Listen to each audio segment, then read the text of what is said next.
you for coming. Really appreciate you.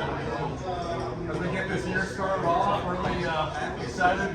Grab some food and drink. Just to begin with, got a little bit of shrimp over there, as well as some jalapeno poppers. So enjoy those. I thought I'd kind of spice up a little bit with the cold weather we got here.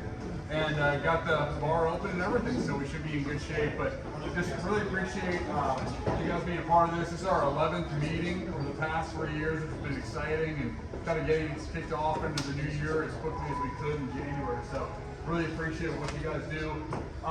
First of all, I want to appreciate just the structure of all this, our sponsors, and tell you how much I appreciate you guys. In the food and beverage arena, Three Nations Brewery, Sinclair Tequila, Nature's Mark Whiskey, Mutual Anywhere Barbecue, and Cheetos have been phenomenal sponsors for what we do. Gold sponsors and Whitley Ken, really appreciate everything that they do to help bring this to life. And then also Dillon Square Ranch, 171 Ranch, and Summit Financial. You guys have been phenomenal partners.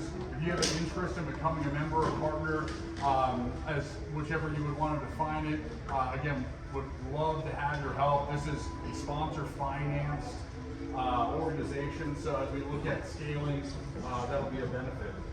Our purpose, and this has continued to change and evolve, has really come from what was more of an outdoorsman speaker series, bringing in phenomenal hunters, alpinists, fishermen, etc., to this community, and allowing for existing hunters to learn a lot about fishing, or fly fishermen to learn about different alpine sports or whatever, and allow for us to understand different types of sports in the outdoors. And it's, I think, shifted more towards an interest in conservation. And one thing I wanted to mention, we've actually shifted our intent. What was, hey, let's get this paid for and then have the remainder go to conservation, to allow for us to have every quarter the donations that you all send, 15% will go to conservation, in addition to us by the end of the year sending more money back to conservation as well. So really appreciate y'all's belief in this purpose, and if you have an interest in getting involved, let us know. Our board of directors has changed slightly. Have a new addition with Sean Murphy, who's been a phenomenal supporter of us, sponsor from the beginning, and again, so appreciative of these guys and what they do to make this organization great. And admittedly, I'm going to pass. We're going to change this up a little bit this time. Kyle is actually the one leading our entryway with Steve. Steve's been a phenomenal friend over the years. He actually built this rifle for me years ago, so be gentle with it. But I'd say it's been great, but I'm going to pass it to Kyle to introduce Steve and allow for you guys to kind of get that rolling. Thanks, Richard. My pleasure. Appreciate everyone coming out.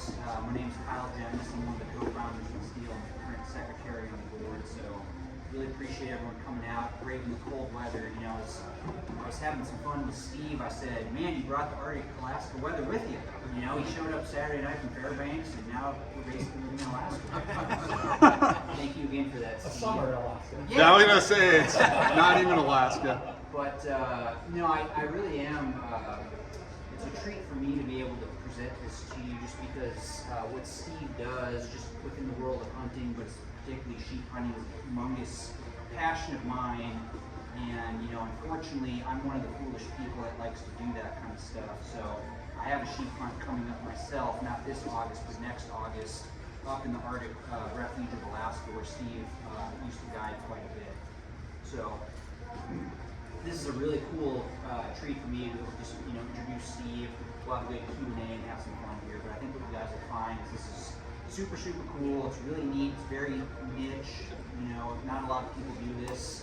And it'll be a really interesting thing for you guys. A little bit about Steve.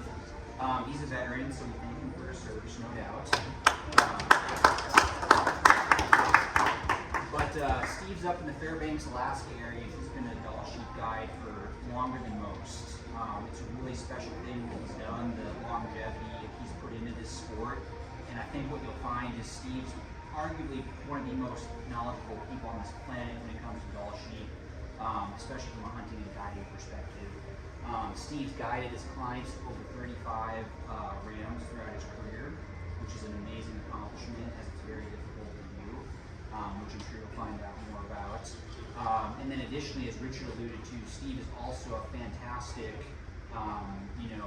with the guns, gunsmith, gun making and whatnot. So if you're interested in any kind of customized rifle, just want to talk shop, Steve's also a huge resource and wealth of knowledge on anything shooting or ballistics as well. But yeah, with that, Steve, like I said, it's your show. I'm super excited. We'll let you kick off the presentation, do some Q&A, and kind of go from there. But great. Thanks again for having me.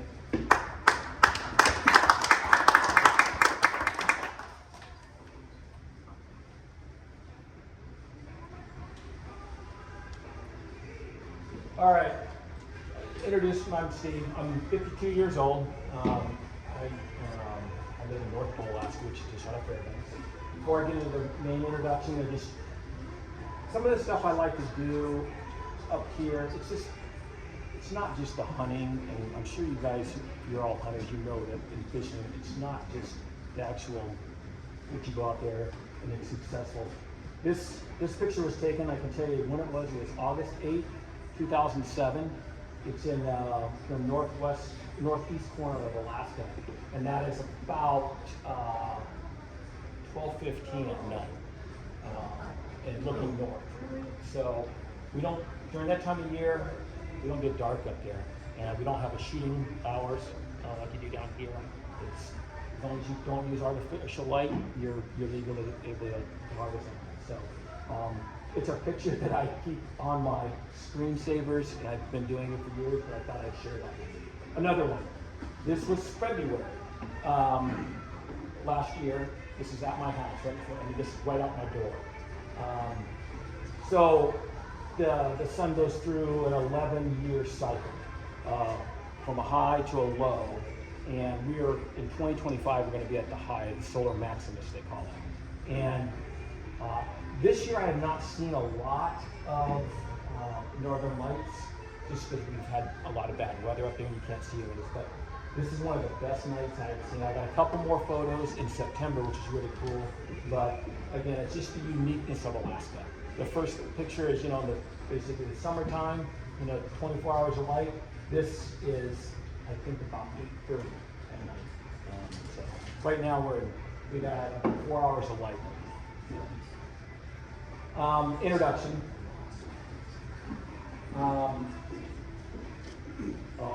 Real quick. I have a lot of pictures in here to kind of talk with you. That right there is the Tasmanian Glacier. It's 2.5 miles across that, solid ice. And it's about 17 miles long from the start of it to where it toes out into the Tasmanian. I was on a goat hunt there. I always have my American flag at any of my camps. It was with me through all of my 9 deployments. I had it with me in my body armor, so I always like to introduce that at the camp. So I thought that was a cool picture. I didn't take the photo, my other fellow guy did, but it's one that I would like to keep photographed. Who I am. 52 years old. A couple guys I met were almost 3 or 4 days apart in age back here. So I love guiding. I've been doing this for 24 years professionally. This is my wife, and another photo in September of the Northern Lights.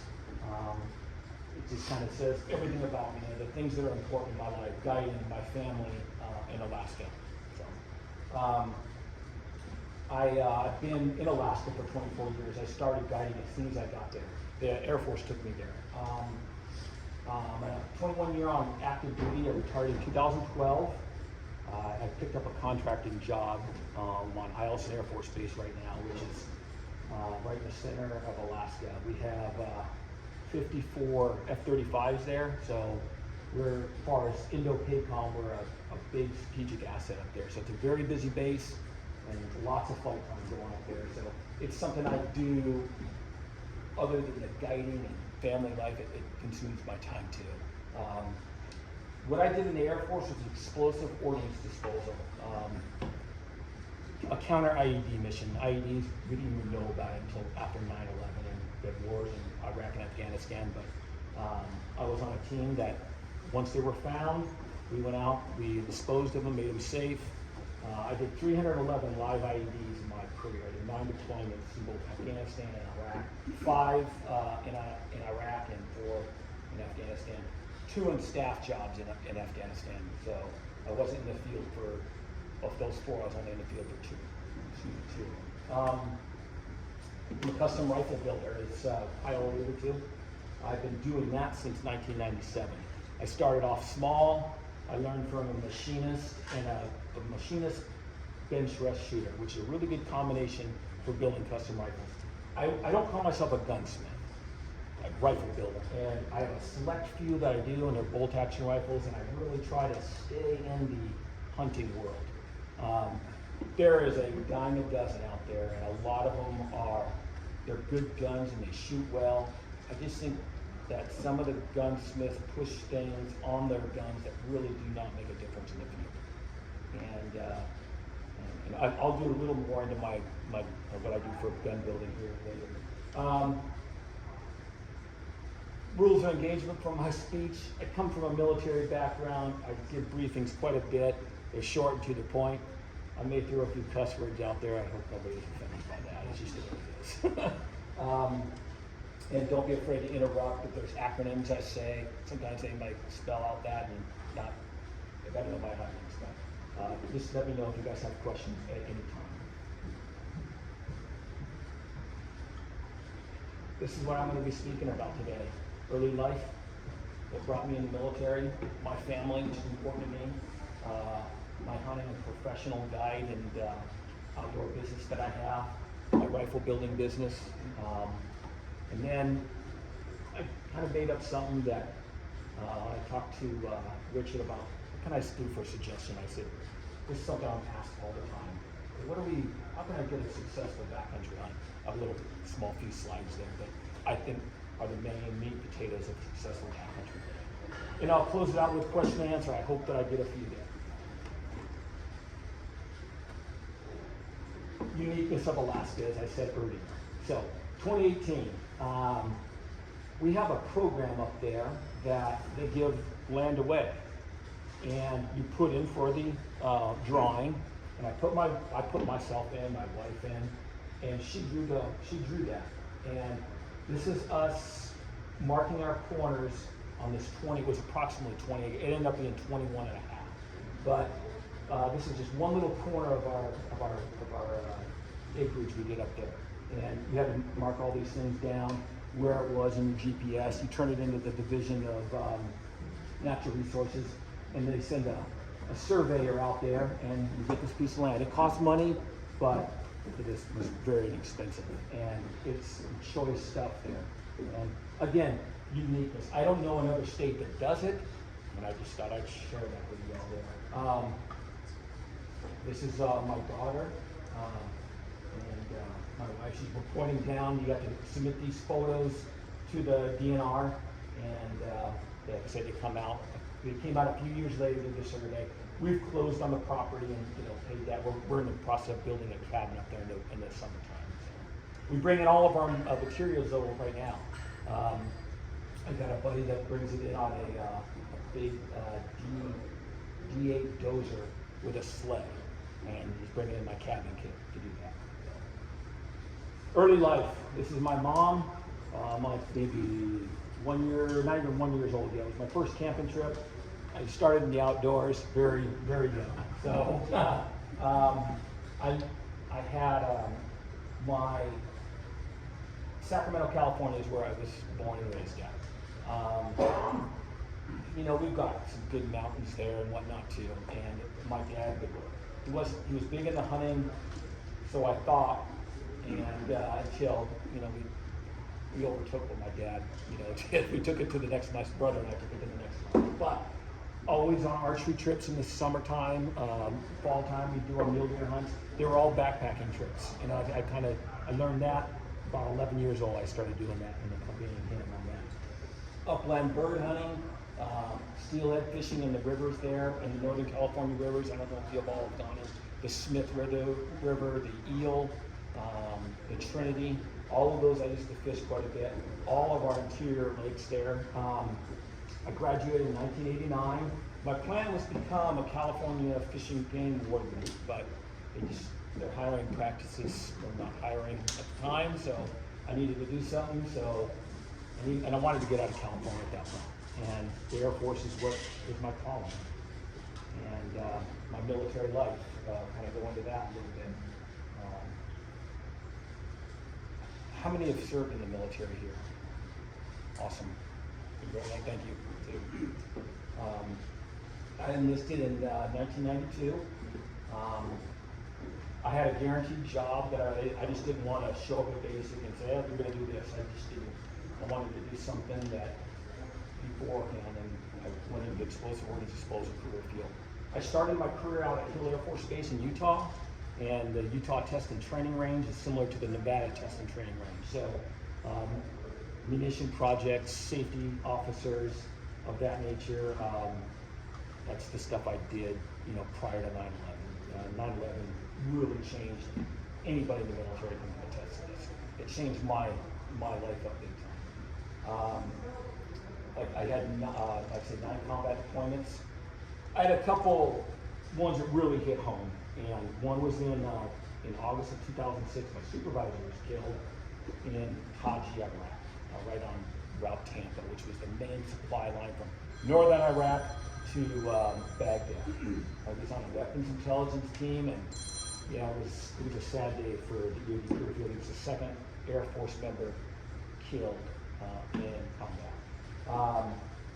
I did multiple tours in PACOM to Vietnam, Laos, and Cambodia for the MI recovery missions.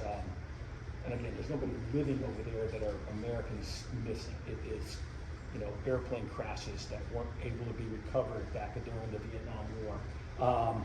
Firefights that guys were left. So we have about 2,700 Americans still left over there to this day. And those are, of everything I did in the Air Force, those were my most rewarding trips I did. We brought back, of the 3 trips I went on, we brought back 7 Americans. And when I say we brought back 7 Americans, we were in a Ziploc bag, just bones. But we did a repatriation ceremony at every stop that we hit American soil. In Guam, Hawaii, and that's where my tour ended as in Hawaii. So I did 3 of those. That was my most rewarding time. The hardest were these Iraq and Afghanistan missions. Then in 2011, I had one of my troops killed in Afghanistan. It was one of the worst days. Afghanistan was a benign mission, but it really did not start getting, Iraq took the news on everything. And it wasn't until Iraq started slowing down that the tactics the insurgents used there would go to Afghanistan. In Afghanistan, you're not in armor, which they call a mounted patrol. So you're walking around. So any small IED is it's fatal if you're out.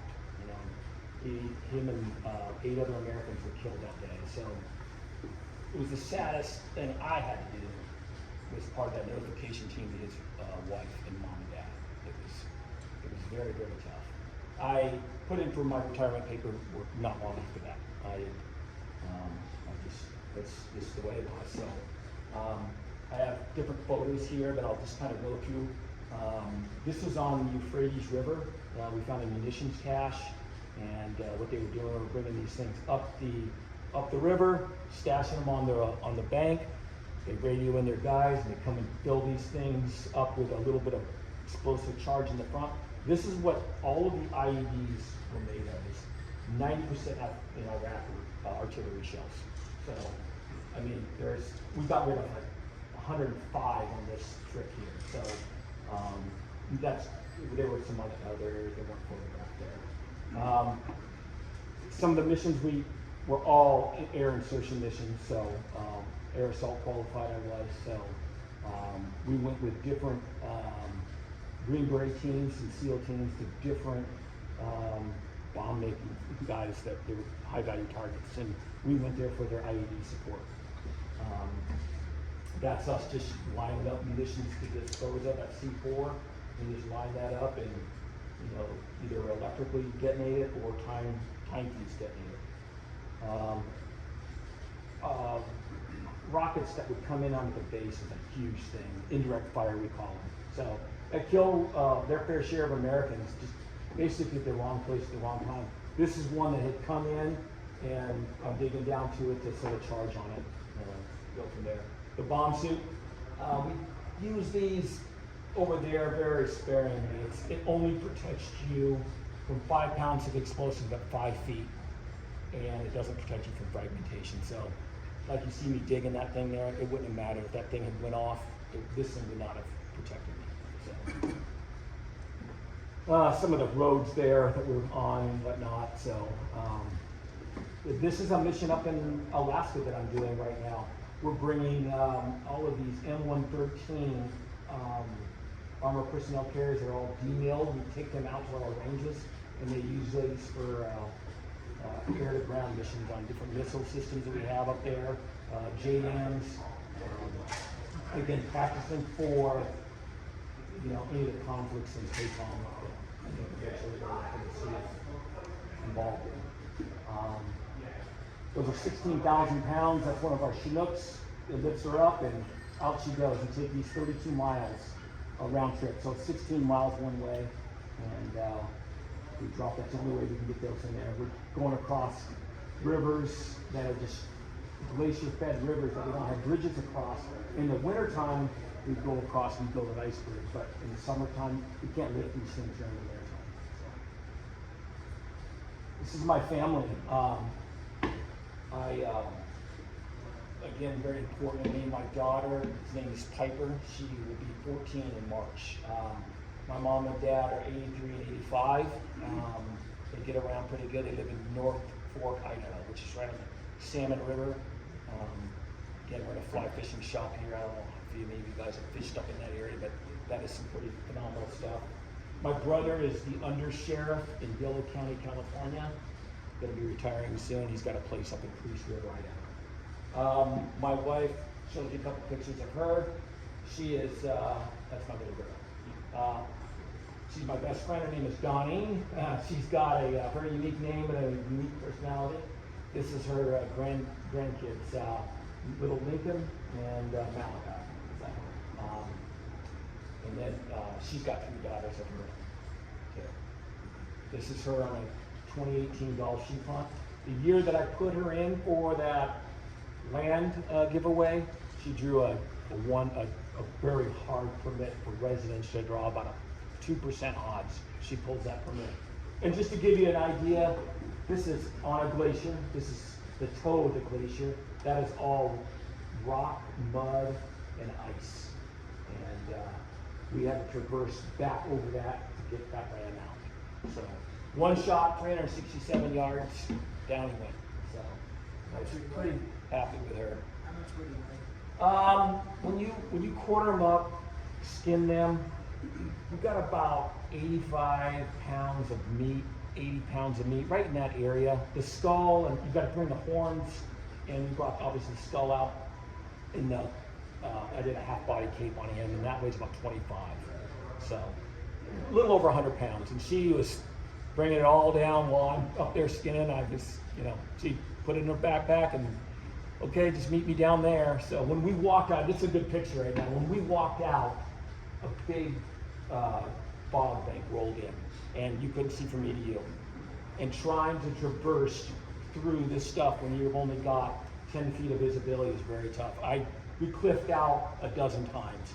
I mean, you go down to a spot, there's no way to go back up and just try to get a different way, but only doing a 10-foot, it's really tough. But she did it with a smile. Tell the pink barrel wasn't intimidating. she wanted her rifle. She wanted a pink, and I did. I built that gun there at the Kimber. This is the same year. She drew 3 permits that year. And it was just, I never had heard, that ever happened to anybody down there. But that, believe it or not, is a Boone crocodile. We got him on Kodiak Island. It doesn't look steep. It is extremely steep there. It is very good weather for Kodiak.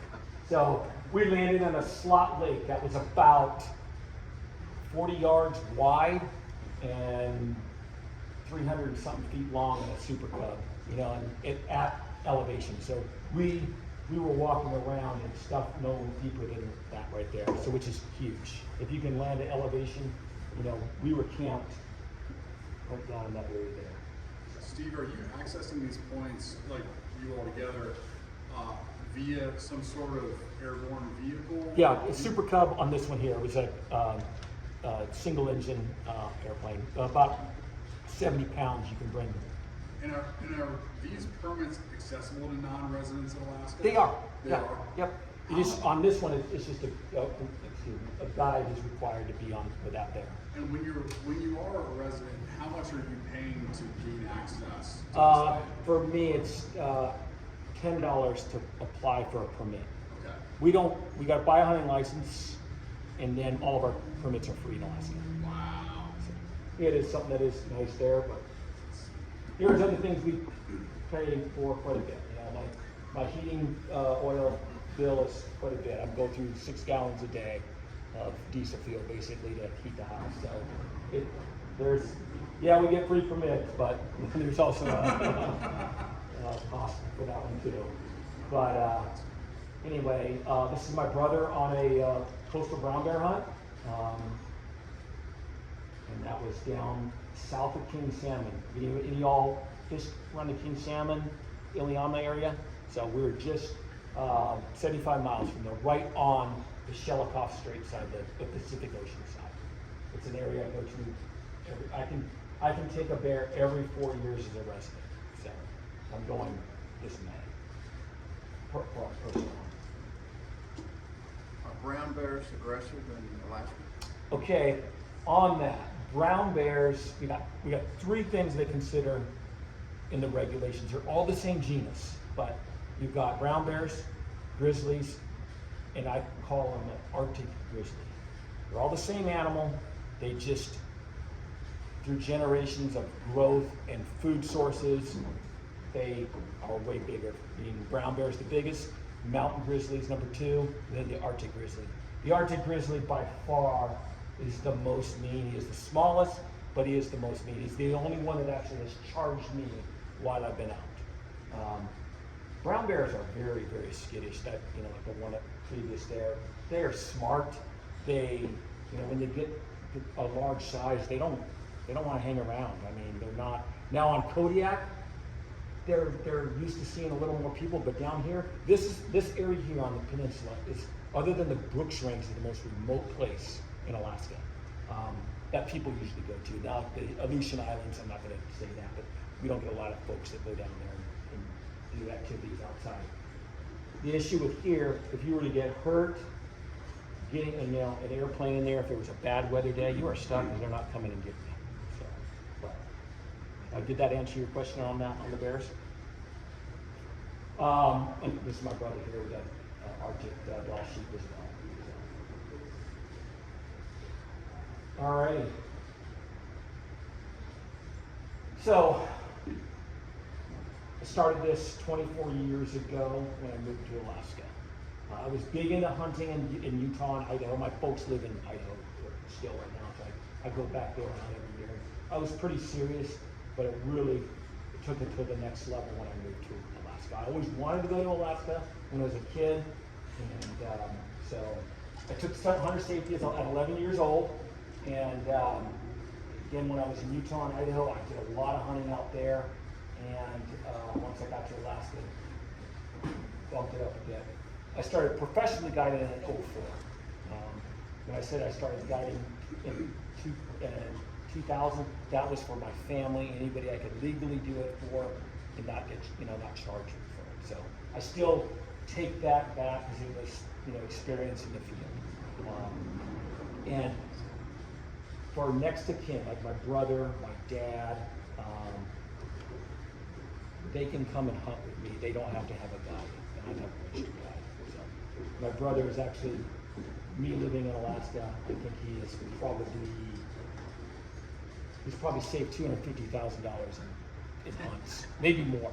I mean, he's done 9 sheep hunts, 4 brown bear hunts. I mean, it is way more than so what they're being charged with. So he's really taking advantage of it, which I love being out there. We split the air cost, so it goes. This is right on the Shelikoff side, that is a Beaver on wheels. I'm sure some of y'all have flown a Beaver on floats, but that's on wheels there. Awesome aircraft.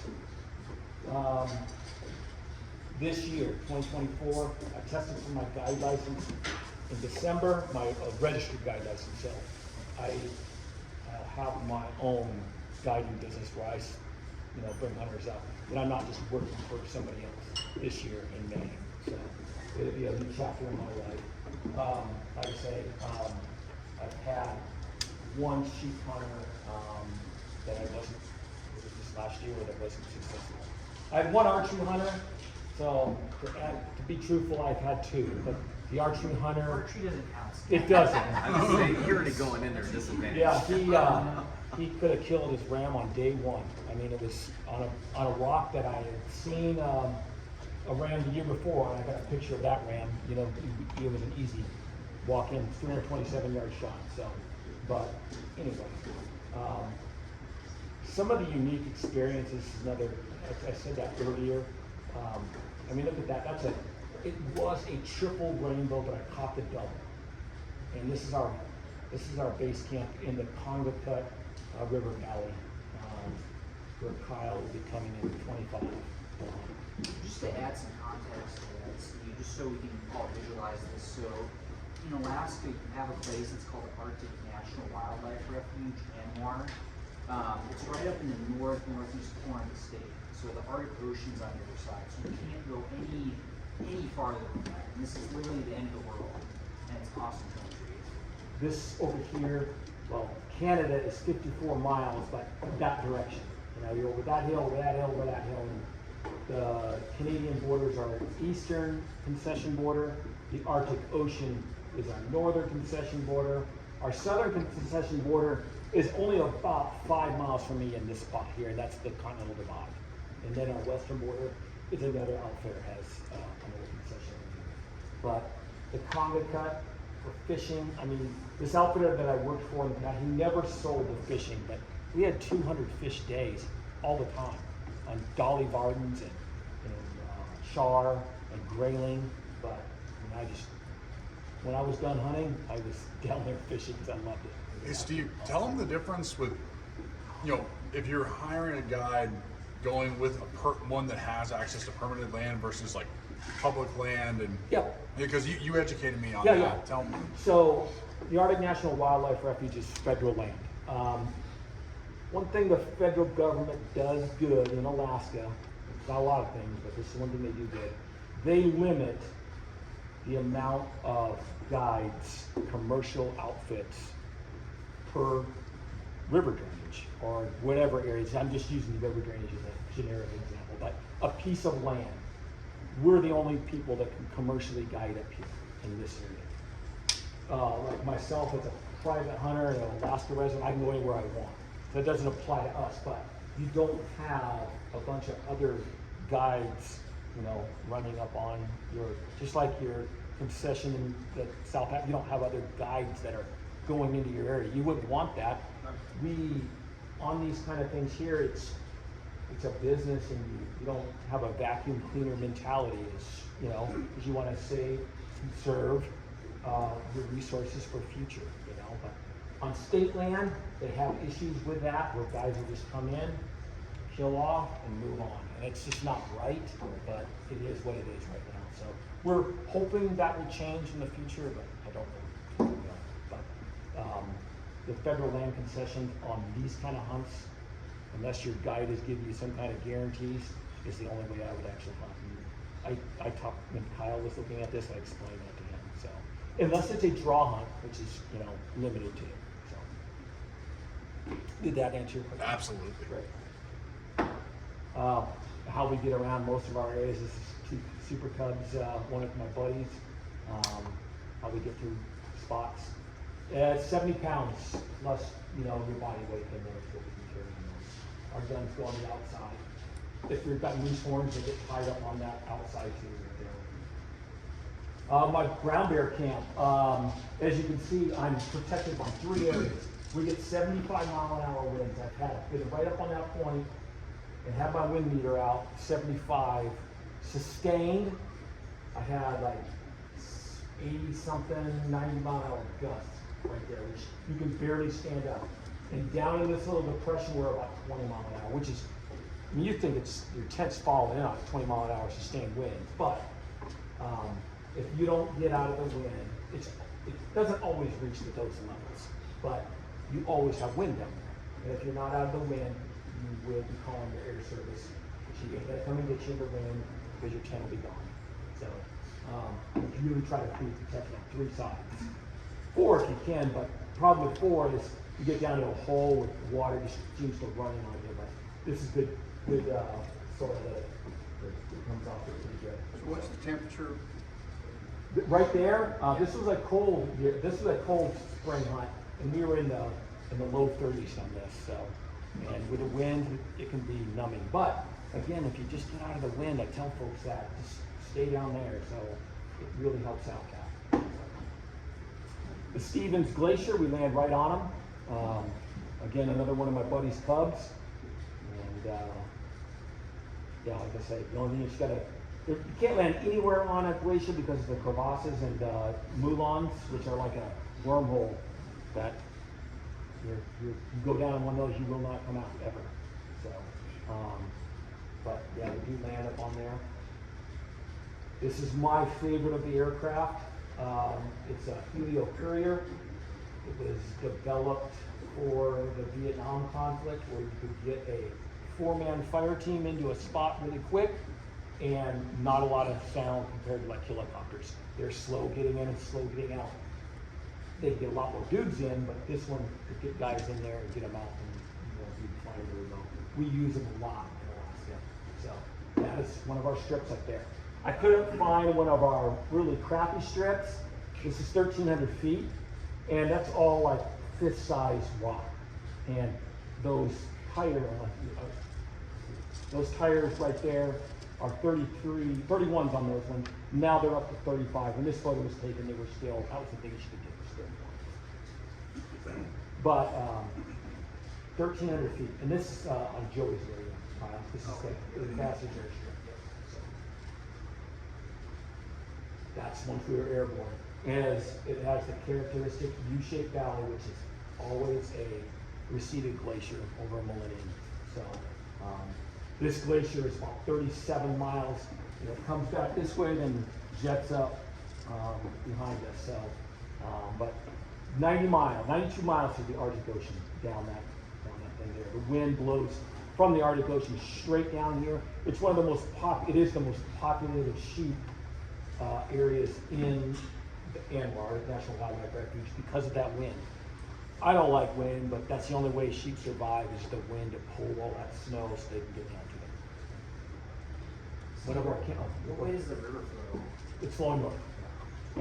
Yep, flows north. Now on the south side, right on our border, our concession boundary, everything is flowing south.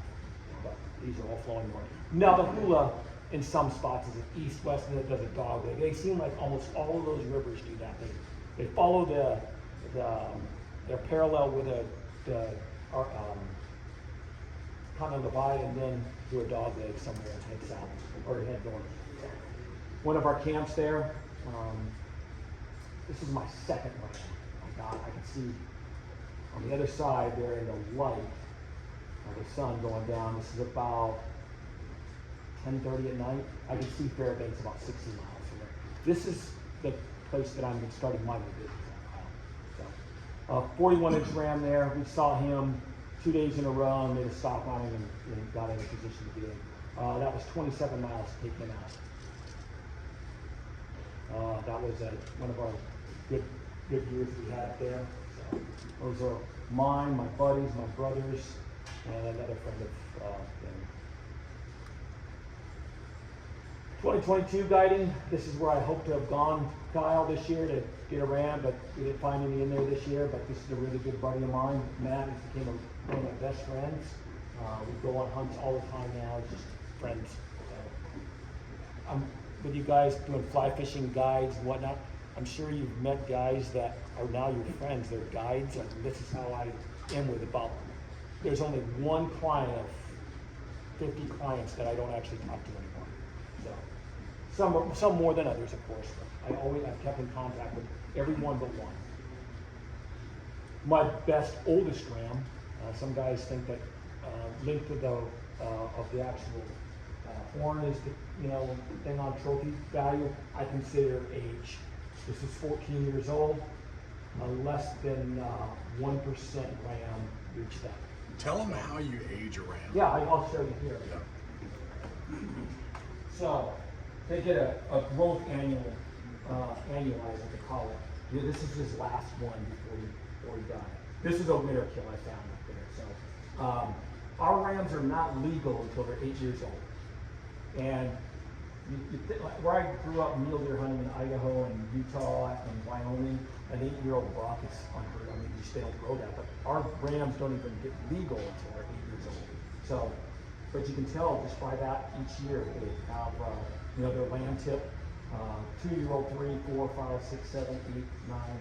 So it's pretty easy to see with good glass. I don't make a habit of judging rams by that because you can get some false annuli that look like it, but in the warden and the fishing games, we get to take these in and they get them plugged.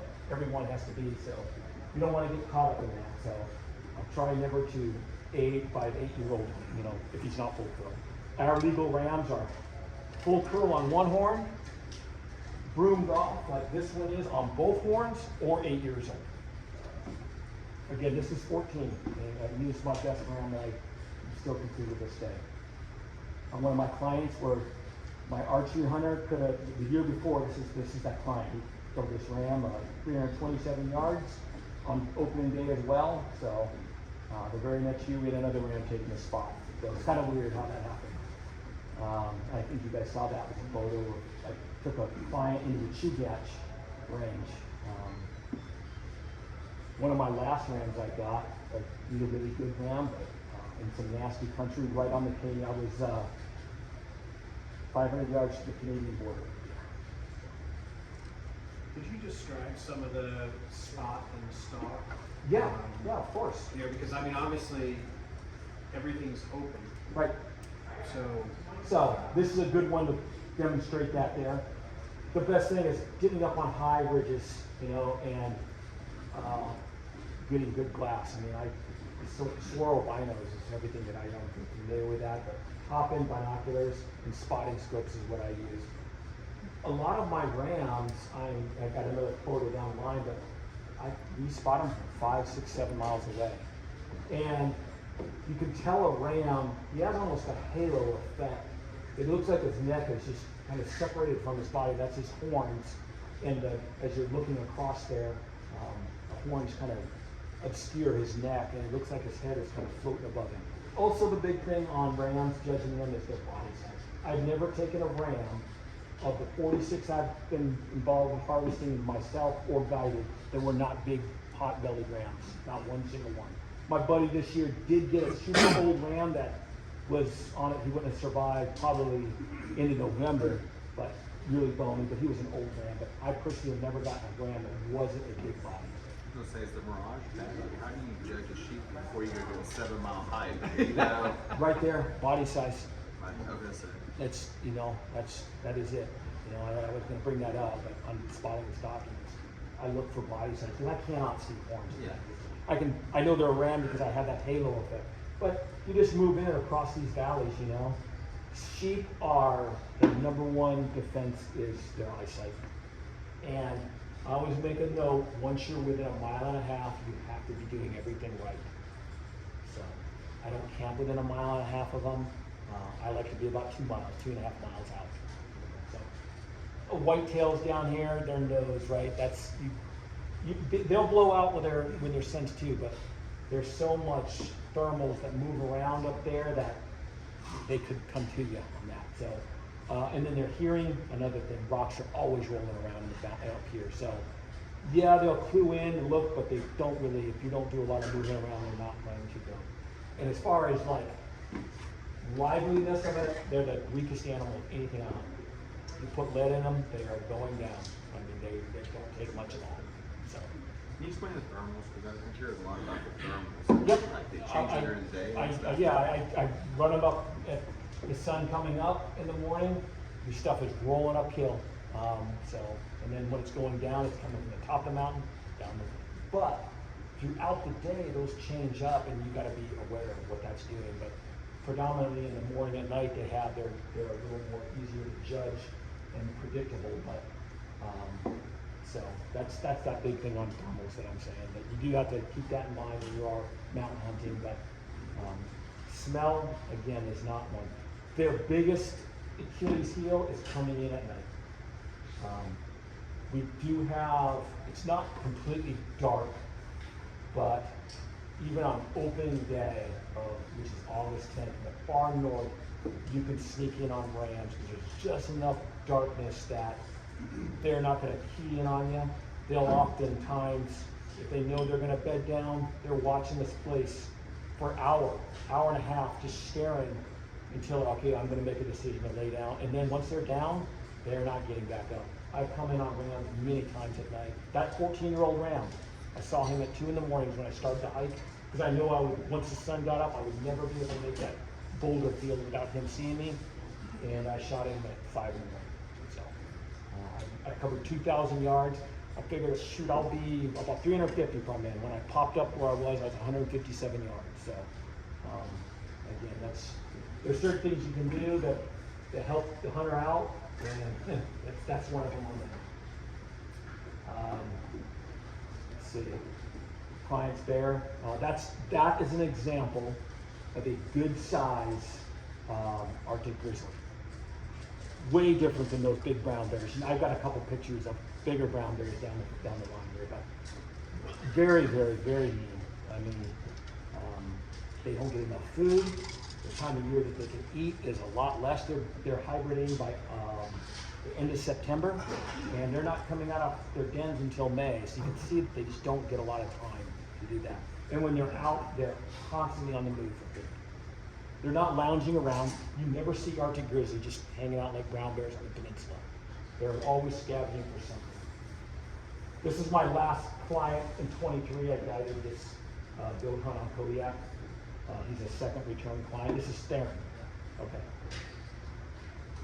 That's a Kodiak bear I guided just before Theron's hunt. Again, they're a little more down here are used to people, so I can get away with a little bit more stuff on Kodiak bears compared to peninsula bears. As far as, scent and whatnot. Do you guide to moose a lot, or is that a part of? Or, I do, but I don't really like it. Yeah, it's a pain. It's just packing out meat. 8 hours. It is. Very, very, very difficult. My thing is 1/4 mile from transportation on moose. And I got a couple of photos here. Yeah. I'll show you guys that there. One of my boats here going up the Chuka River. This is up by Prudhoe Bay. I was 37 miles up this river. It was started at the Sag River, which is right off of the Hall Road, near Prudhoe Bay and all the oil fields. Then I get into the Ivashak River and then the Chuka River.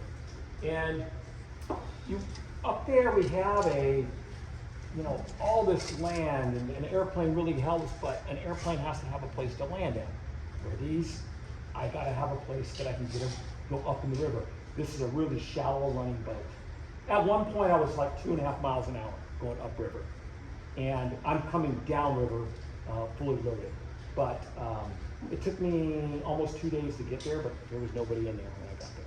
So it's either fly an airplane and hope you can land in certain spots or not. Another Arctic Northern Lights. This is on the Koyukuk River. I thought it was a cool photo with a fire, campfire in the ground. We had finished our moose hunt. We were successful, and we were heading out the next morning. And my buddies, he was that client I told you about, became one of my best friends. They stayed up all night and watched this stuff. And I went to bed early. Had a lot to do with motoring the boat downstream. They had never seen anything that was such beauty as that. And they got a couple really good photos, and I included them here. And again, that's that. We knew we were 7 hours. We laid on the ram, and we were going after him. And we actually got him about 2 hours after the slow was taken. Another client of mine, brown bear hunt on the peninsula. He originally was an archery hunter, and then we couldn't get him with a bow, a long bow actually, and he decided to take him with a rifle, which is my rifle.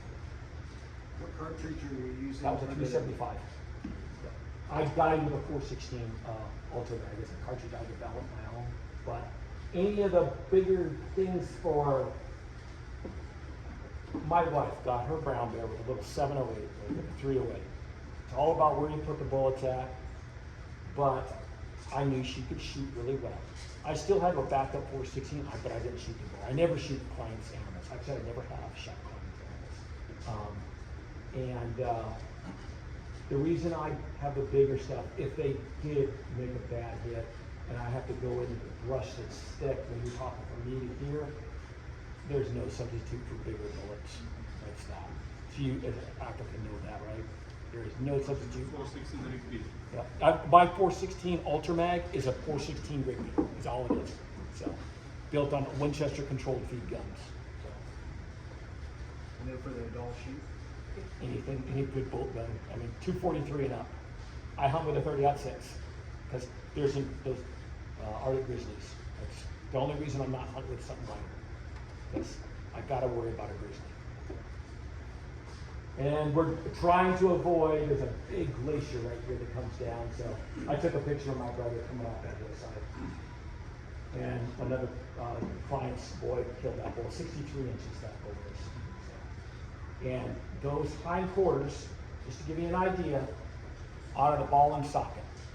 No hide on them except the last bit of hide on their legs there, and cut right there at the hock. 154 pounds and 156. That's the weight of just those. And they set them up that tall. So I drove my TV up to him to get them out. That's that. I can't lift that and put that on my back. I would have to actually cut that if I were to do that. So how do you get the other? We just butcher them up on the spot, ATVs up, two-man lift the quarters on front and back, out he goes, come back. So you can get a good bull moose out with 2 ATVs and with one of them having a trailer, if you're not too steep of stuff. So luckily the trail going in was about 100 yards from this photo. We called this bull, and that's how we ended up getting it. So this was not, I say he was a client, this is one of my best friend's son. His name is Cole. His dad was deployed, and he was pretty bummed about his dad missing moose season, so I took him on this one. So I apologize on that. I can't see the face over here as good until I'm out here. So unless you get to pack everything out, the rib cage, if you cut the meat out, right? So our meat salvage requirements, so any of the predators are not required for meat salvage. Like those brown bears, we do not salvage meat. And a lot of folks look at that, well, that's horrible, you would leave that. And on face value, that might be the case, but Mother Nature never lets stuff go to waste. Those bears are consumed within 2 days, of, the biggest thing are bald eagles. Bald eagles completely take them down to skeletons in days. So, and if we weren't hunting those down there, our moose and caribou populations would just plummeted. Some of these areas that I brown bear hunt on the peninsula have a 90% moose mortality rate on calves. That's how bad it is. We don't have moose hunts down there because they're so bad. So many predators. So, the way I look at it, it's I'm saving some moose for others, and I like brown bear hunting. So, one of my first, this is my second client I've taken. This is in that area that I'm going to start with. My very first client. No 4. And second to last of that one Kodiak division. This is my best, longest ram that I've taken, client-wise, and this guy's name is DJ. He came from Croatia in 1995 with a backpack with some stuff from his folks who sent him over here.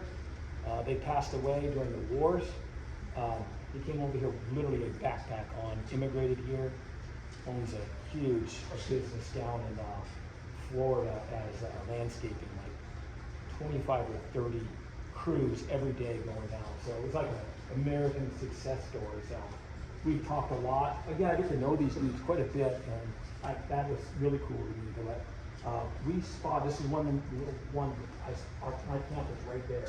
That's 8 miles away. And I knew he was a good brand. And, only Bill sheep or sheep, are these mostly day hunts? I mean, or do you camp at a spike? no, we're actually bringing our we have a base camp, but we have we hike with all of our camps with us. Actually, it goes from one to the next. So you're moving. Yes. How many days is a typical? 10-day hunt. This year I did 62 miles with my client this year. So we had some horrible smoke up there. Again, our concession is right on the Canadian border, and the Yukon had fires that were on the 9th to 10th. The 9th is the day before this opener. The opener is August 10th. At about the 9th, at 9 o'clock in the morning, the smoke was, I could see 200 yards. And you've got to be able to spot and stop as you're referring on hunts. It's the only way you can hunt tall sheep, to spot and stop. So when fog comes in, that's another no hunt day. The problem with the smoke is, man, I'm still coughing that shit up from all the way back in August, because you're hiking up and down, just sucking all that stuff in. So yeah, it was a bummer this year. But talk a little bit about my rifle building business here. Let's see. Fate kind of has me here speaking to you all.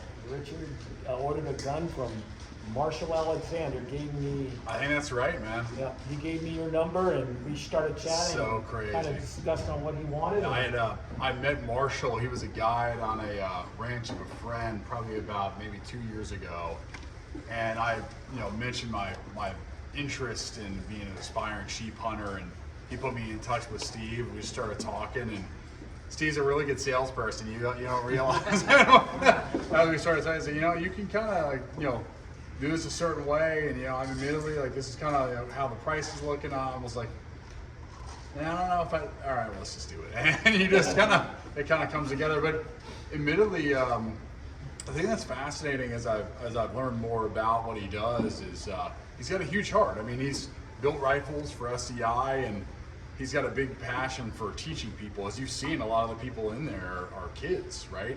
And I think it's been wild just learning a little bit more about it. I think for some people, like you talk to our wives or people they think this is a cold-blooded sport, hunting. It's a sport out of necessity, and I think he speaks to that in the way that it comes together. And with the same thing with the rifles too, the precision and with the airplanes that they take and the weight issue, they have it down to the ounces in terms of what you need to look at for packing. So that rifle is more a testament to weight and quality in the way that he analyzes the way he's going to build them. But yeah, I'm excited to hear this because he's got he's got decades of experience doing this. Yeah, I started in '97, built my first gun. As I mentioned earlier, I apprenticed from a machinist and a bench race shooter. I am not a machinist. I don't even want to put that out. I'm not. I just know what to do on the lathe, and I know what to do on the mill. Ask me questions on other stuff, I wouldn't tell you. How do you chamber a barrel? I know how to go over there. I know what buttons to push on it, what knobs to turn. Literally, that's it. And it's not hard to build a good quality rifle if you take your time and use the proper equipment. I don't ever understand why guys, when they build these custom guns, they want to skimp on the barrels, which the best barrels are $400. The mediocre barrels are $100. The decent ones are in the $200. Why would you go through all of this trouble building a custom rifle and not use the very best barrels? There's the 4 Bs, the 3 Bs of accuracy are a bullet, your bedding, and your barrel. I don't have control over the barrel, I just know who to buy them from. I have control over the bullets that I shoot in it, and I bed the rifle as well. And they all shoot, they will. I haven't had a gun that didn't shoot. Double broom mountain rifles is the name of my sheep hunter at heart, and double broomed is both these broomed off, and I've seen a couple pictures of my rams, so that's what I named my company, that's what I named my outfitting business as well. Keep it simple, stupid is my motto. I don't put a lot of doodads on them. I want a rifle that is lightweight, and any custom gunsmith that uses decent quality stuff on these heavy barrels, the rifles shoot. It is an art form to get a 7-pound, a 6-pound rifle to shoot with those big heavy guns. That is the difference in my stuff. I build on 4 principles though on all of my guns. They're not in order. They're all the same to me. Reliability, functionability, accuracy, and looks. They're all important to me. So reliability. That right there is a brown bear pad right there. So that is my 416 Ultra Mag. That is 3.9 inches from that point to that point. Almost 4 inches. I've got about a 2.5 there, and I got about 2 there. That is a 9.5-foot track.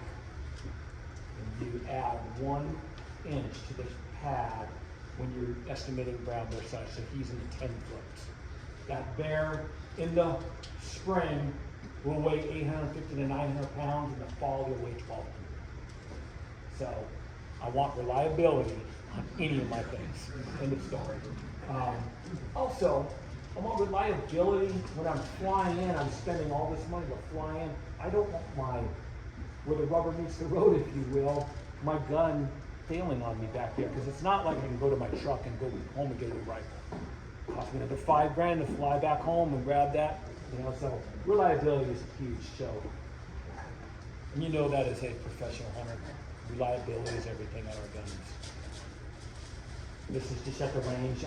I do load work.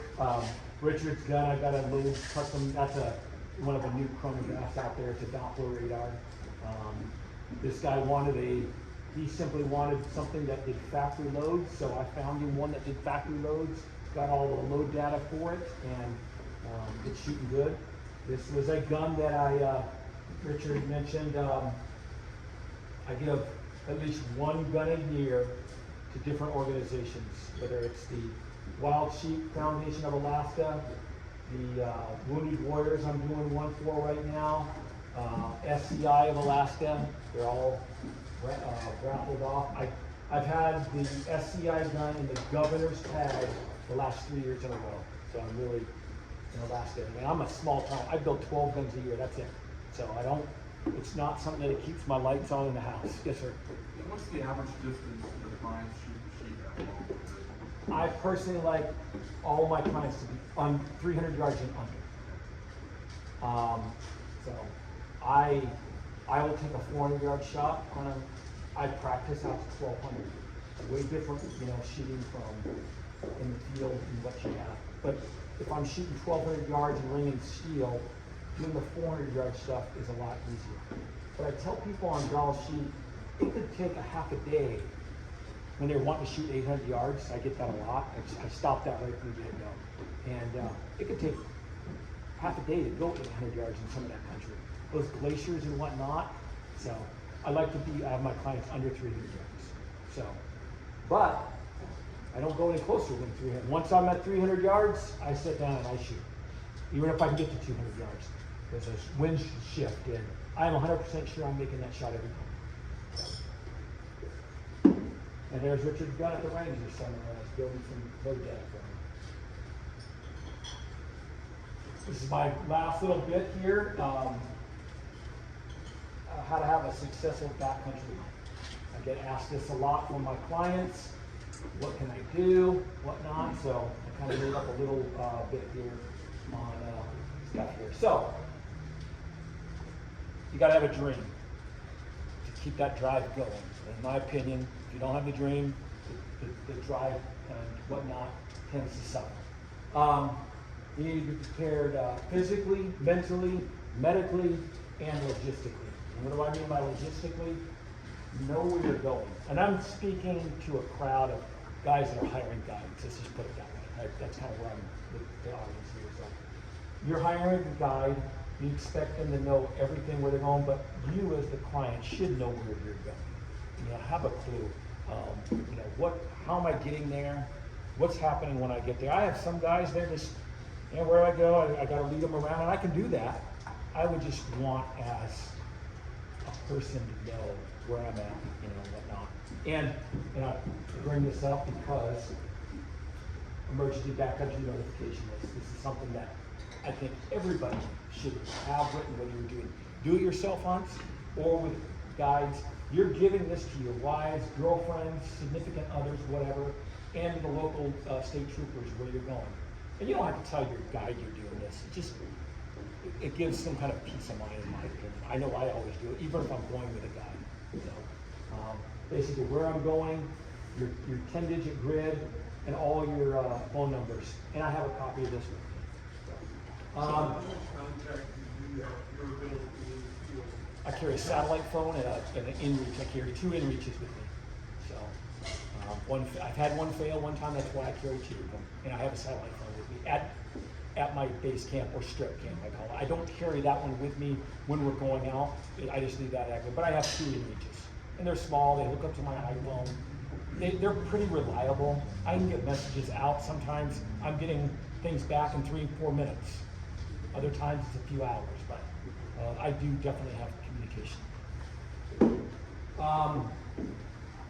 You want to have good gear, and more importantly, the correct gear. Listen to your guide on that. When I say listen to your guide, not the outfitter, the guy that's going to be in the field with you. I don't know how it is in South Africa, but here our outfitters may never even get to see the actual client other than signing a thing.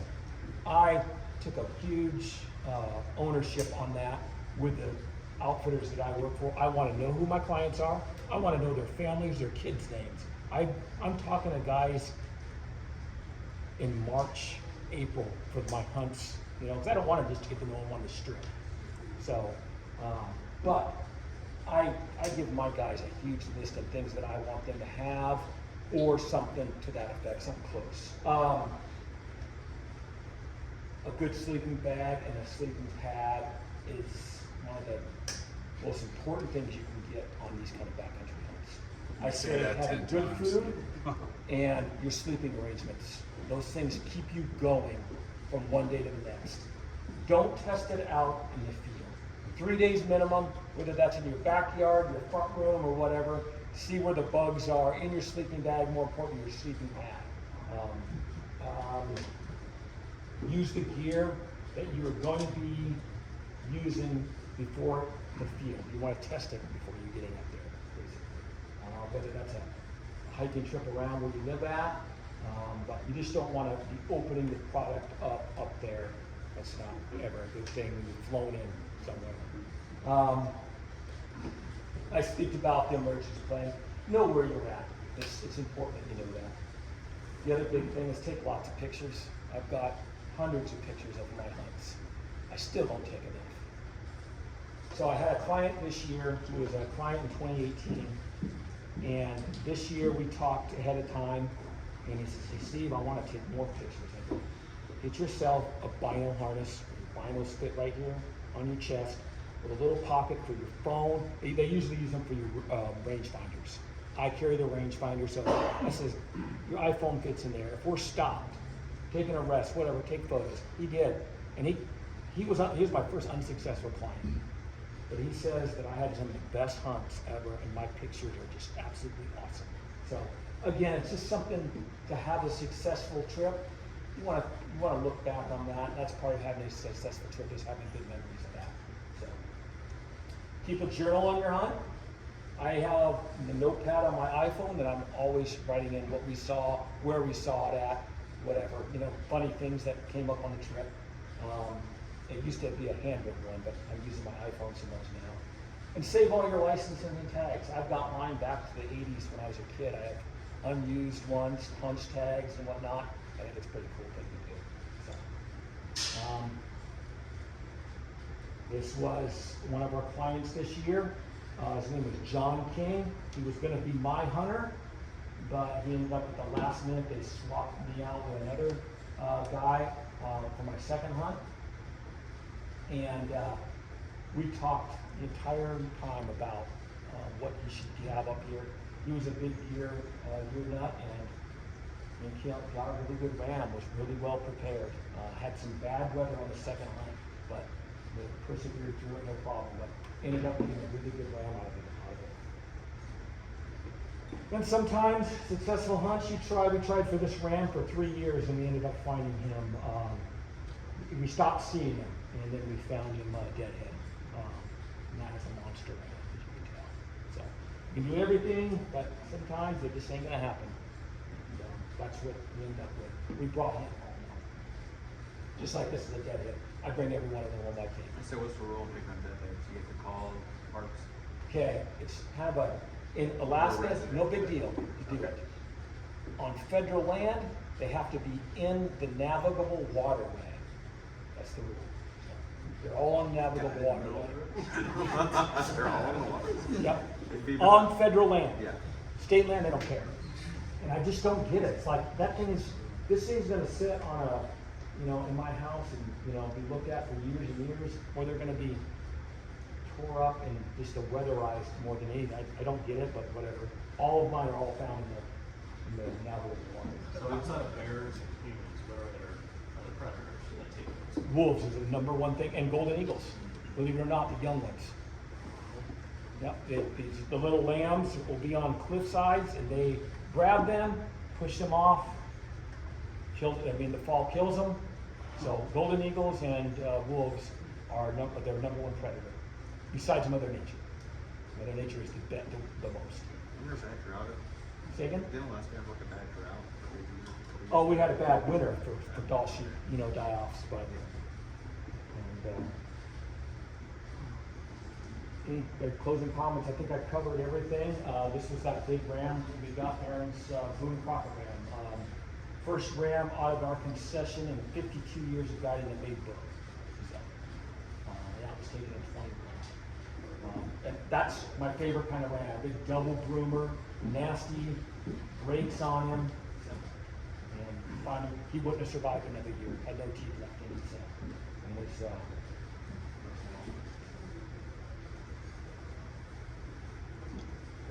you guys have any questions or anything I can?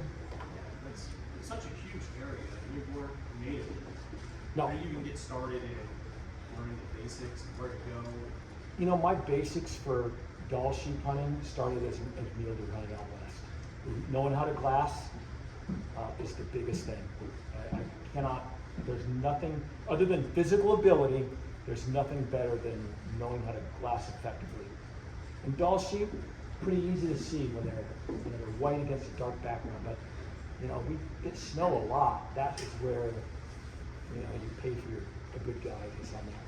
When you're glassing, really, what is your technique? Are you just always looking for antlers, or in this case horns, or like what do you? For Dalls, every animal's different, Yeah. but for Dalls is the shadows and where they're laying up at. You can honestly, when it's not bad weather and there's no snow on the ground, I can effectively say within 90% of there's nothing in there. Now you get into the rocks and stuff like that where they lay up in the shadows, and you've seen some of them are really dirty. They, believe it or not, they really have camouflage on those gray rocks and whatnot. That's where you're watching that aspect of it. So. When you start looking back at other species though, like muleys and Right. like grizzlies or whatever, like what is your technique? I'm just saying because there's been a lot of times where I can't see, and I'm like, all right, so if I'm a 30-year vet in this, what are all right, this is some Movement mantras. so bears. Movement. Okay. During the springtime, bears are always on the move, always looking for sounds or food. And staying in one spot for bears is the biggest thing, and not spreading your scent around. But for glassing wise, it's just continually going back and forth over the years. I use a tripod with a bino stud and so my binos are actually on a tripod. And it keeps the movement and the jerking around to a minimum. So once you've found them, a good spotting scope is, now you're field judging. Is that legal? Is that a ram? That's back there. But aside from physical ability, I think the glassing side of it is what it is. I can go to most, I don't care if I've never been in the country, a guide worth anything is going to be able to find the species that they are technical experts at, no matter where it's at. That's the fact. So I can go into new areas and I'm still successful in those areas. So I attribute it back to my glassing skill, and that's it. So everybody does something good in life, that was something that I've been blessed with being able to do. Is glassing. So. How long are you normally walking around or hiking every day? Like, what would you recommend your clients to be able to, from a physical condition standpoint, to be prepared? Like last year's hunt was between 5 and 10 miles a day. Some days we did more depending on how much brush we were going through, how steep country we were in. Our backpacks are getting lighter every day because we're eating our food out of it. So between 6 and 10 miles a day. And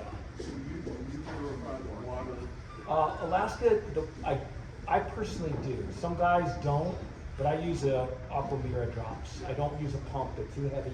I use commercial. They're actually the safest drops you can get. It's phosphoric acid, and it doesn't have a bad taste. It's what they use in commercial water plants. So, one little Visine size gets me 30 gallons. I go up to there. That's enough for one season I'm up there for. So the water is crystal clear. I got doctor friends that are really close friends of mine. They don't do any purification at all. Wow. None at all. And that's honestly, I'm the minority. I'm one of the few guys that does I just don't want to be sick 2 weeks later for another hunt I'm going on, because Giardia normally fits in about a 7 to 14 day incubation period. So it's very bad. My buddy's had it a couple times. It wasn't the doctor, but and also the Arctic, where you're at depends. Down on Kodiak, that's a different story. They're filtering their water, but in the Arctic, I don't do any of that. Have you ever hunted the Aleutian Islands? Well, I've been far down as Cold Bay, Unimak Island. Okay. That's the first actual technical island, but only I didn't hunt it. It's a very hard permit to draw. Have you hunted Sitka deer? Sitka deer I do on Kodiak. Okay. That was my last personal hunt I did. I did a boat-based hunt in November. I was down there for Thanksgiving. So Are they pretty skittish, or how would you describe them? Okay, they're pretty dumb. they're just not. You don't see a lot of people. Yeah. I mean, I called so many in. It was there in the rut. If I had my bow next year, I'm going to have my bow with me. Gotcha. So I had numerous good bucks under 30 yards. Wow. And our crew that we were hunting with, I think three of their deer were killed with their bows. So That's open the weapon he country, is. like out here, wide open. So the southern end of Kodiak Island is that way.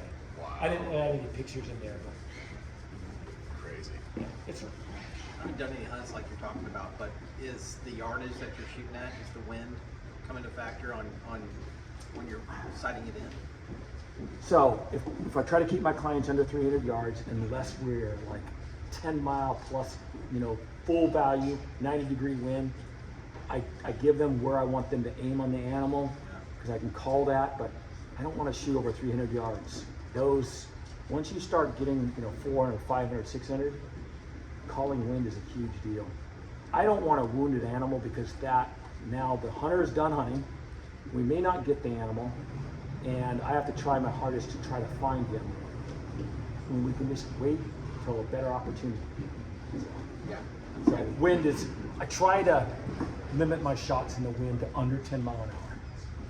Now, if you're 100 yards and it's blowing like it, it ain't gonna matter. Aim a little bit into the wind and let them have it. 100 yards ain't gonna make a difference.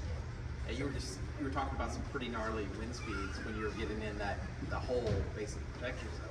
Okay, I don't even go out when it's like that. Okay, all right. You can't. I mean, bears are not out, so I would just. When you're out on a hunt like that, you've got your hunting time and your survival time. I kind of break that up into two different things, and I was referring just more to survival. When you're out there, make sure you got a good tent, out of the wind, and whatnot. So, but yeah, we don't go out now. You keep brown bear pretty close when you're shooting them. I tell my clients nothing under 50 and nothing over 200. That is my limits on that. Of course, unless we're archery hunting. Yeah.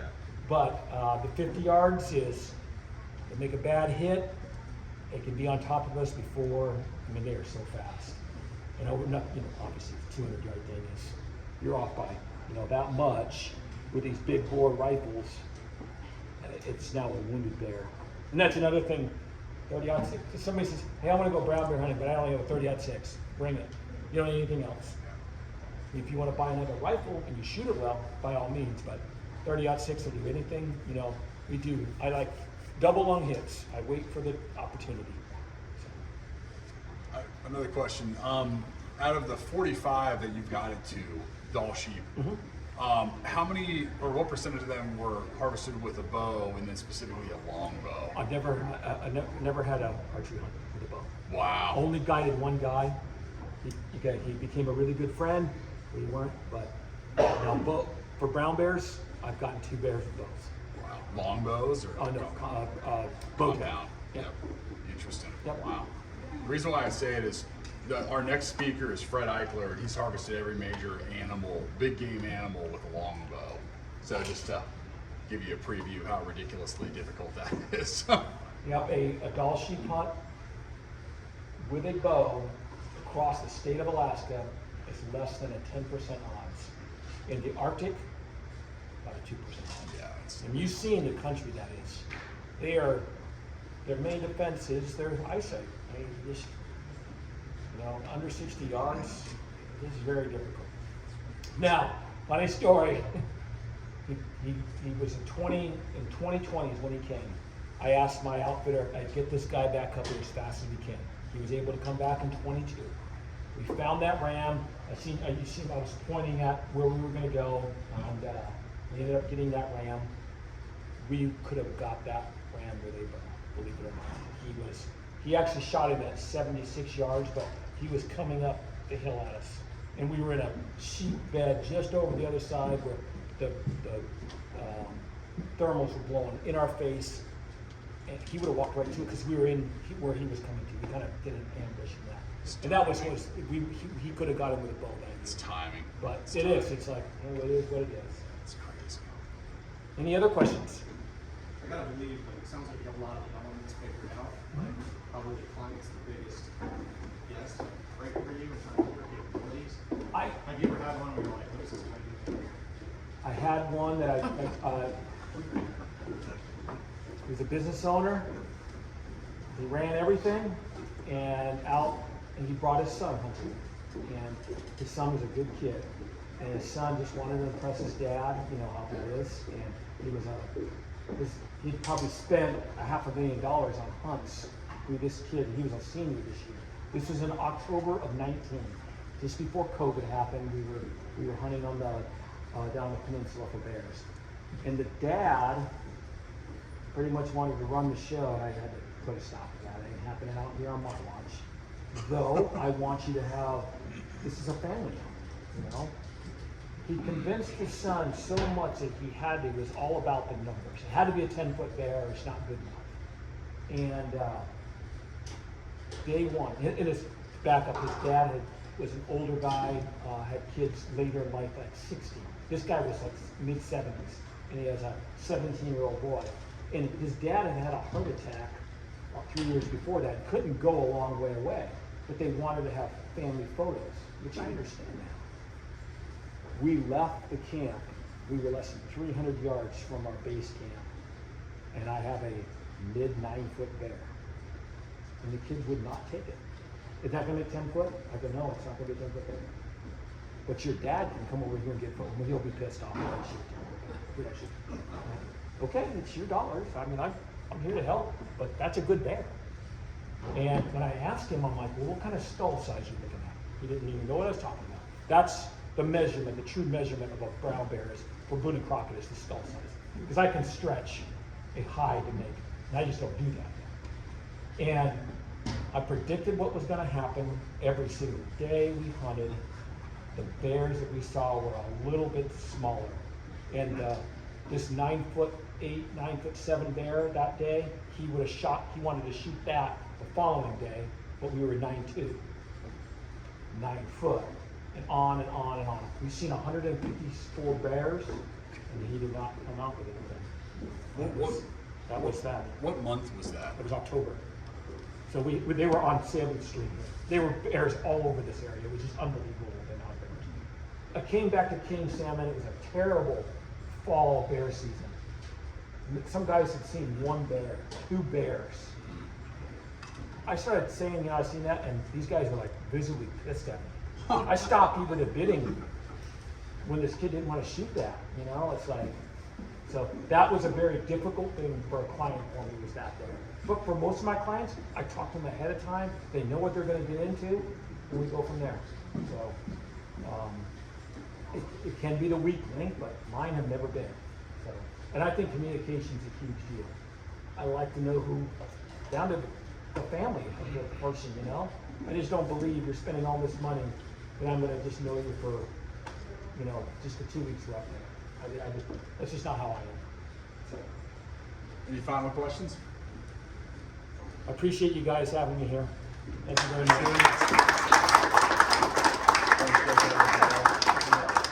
I knew you were going to catch it, brother. It was incredible. Well, to give a couple little highlights for what's coming.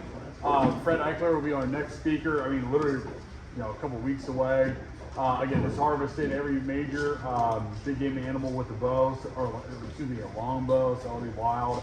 Zach Boughton, part of the leadership team of Stone Glacier, and a videographer and photographer. That's gonna be wild. He's on big game, different species in the fly fishing world, specifically saltwater. Darrell Smith. If you grab any sort of upland game magazine, he's in like everyone.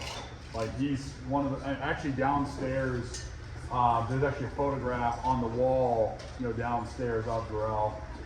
Trains bird dogs for a living down in Georgia.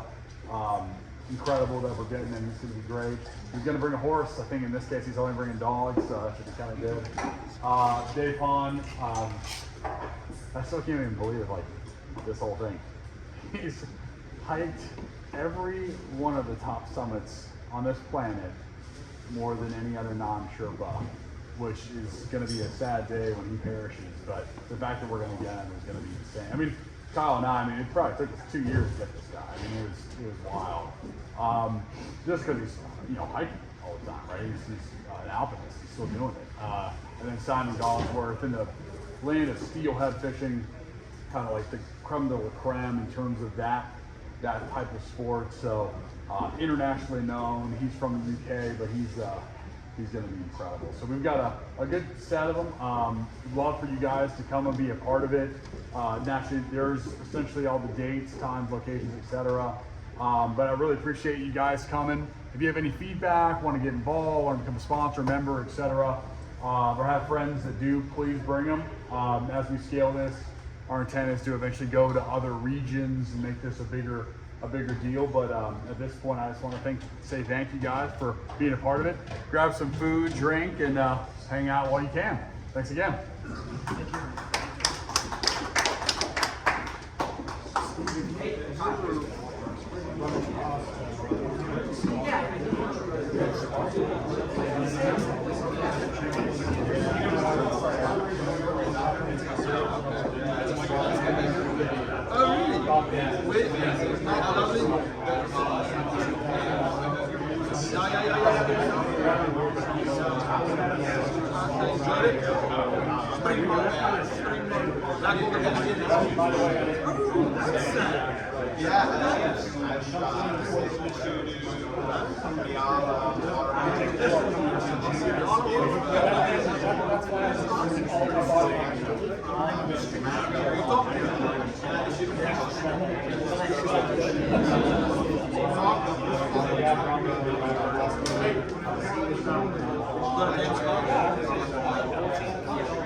No, not at all.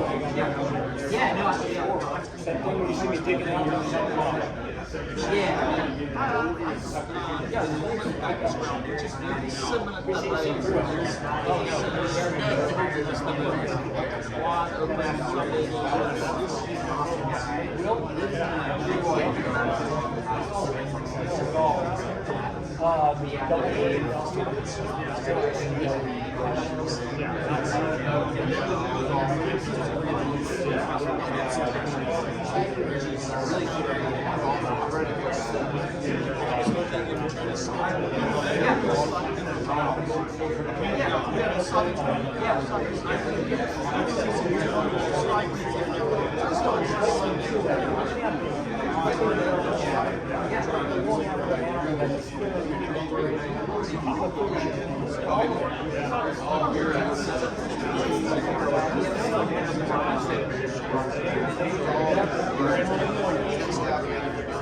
Yeah.